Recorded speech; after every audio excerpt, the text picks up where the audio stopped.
रायगड जिल्ह्यातील अलिबाग तालुक्यातील सरळ आदिवासी वाडीत राहणाऱ्या 85 वर्षीय सुनंदा लक्ष्मण पाटील यांच्या खुनाचा धक्कादायक उलगडा झाला असून त्यांच्या नात्यातीलच मावस भावाच्या मुलाने मित्राच्या मदतीने हा गुन्हा केल्याचे तपासात निष्पन्न झाले। सोन्याच्या दागिन्यांच्या हव्यासापोटी वृद्ध महिलेला गळा आवळून खून करण्यात आला आणि पुरावे नष्ट करण्यासाठी मृतदेह पोलादपूर जवळील आंबेनळी घाटातील खोल दरीत फेकण्यात आला। सुनंदा पाटील या 31 मे रोजी बेपत्ता झाल्या होत्या।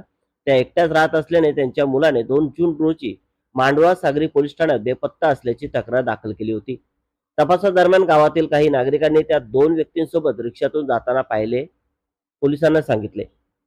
सीसीटीव्ही फुटेज आणि रिक्षा चालकाच्या माहितीच्या आधारे पोलिसांनी संशयित अंतर्श शेडगे आणि त्याचा मित्र रितेश लोहार यांना ताब्यात घेतले। सुरुवातीला आरोपींनी दिशाभूल करण्याचा प्रयत्न केला, मात्र पोलिसांनी केलेल्या कसून चौकशीत दोघेही कोलमडले। आरोपींनी 31 मे रोजी एका कार्यक्रमाचे आमिष दाखवून सुनंदा पाटील यांना तेनविरा गावात आणले। तेथे शेडगेच्या रिकाम्या घरात त्यांचा गळा आवळून खून करण्यात आला। त्यानंतर संध्याकाळपर्यंत मृतदेह लपवून ठेवण्यात आला। रात्री पिकअप वाहनातून मृतदेह पोलादपूरच्या आंबेनळी घाटात नेऊन सुमारे 70 फूट खोल दरीत फेकण्यात आला।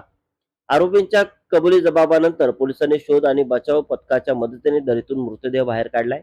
या प्रकरणी खून, अपहरण, गुन्ह्याचे पुरावे नष्ट करणे आणि कट रचणे यासह विविध कलमान्वये गुन्हा दाखल करण्यात आला असून दोन्ही आरोपींना अटक करण्यात आली आहे। लुटलेले सोन्याचे दागिने जप्त करण्यासाठी पोलिसांचा तपास सुरू आहे।